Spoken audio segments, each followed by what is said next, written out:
رحنا رحلة صيد السمك من بحره على الزيت، وشوفوا الطعم كيف يطلع فريش. في بداية الرحلة طبعا رحنا متحمسين، في أول ساعة ما طلعت معانا غير السمكتين هذه، قلنا نغير المكان.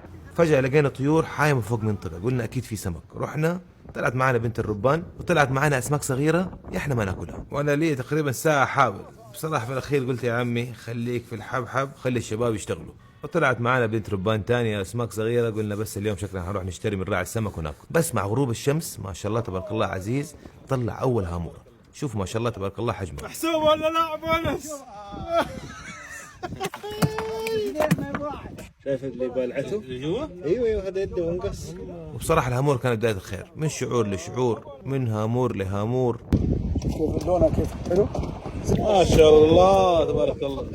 مع غروب الشمس قررنا نمشي ونطلع على محل السمك ونشوف السمك اللي ينفع للأكل. وطلع السمك اللي يكفينا تقريبا 6 كيلو 700 جرام ل5 أشخاص. ونزل السمك في الزيت، وأهم شيء يكون مرة حار، يطلع معاكم مقمر ولا أحلى. والشوي يبغى له تتبيلته وينزل على الشواية. عندنا هنا السكوزة مشوية والملوح وبس، وكذا يكون طباقنا جاهزة.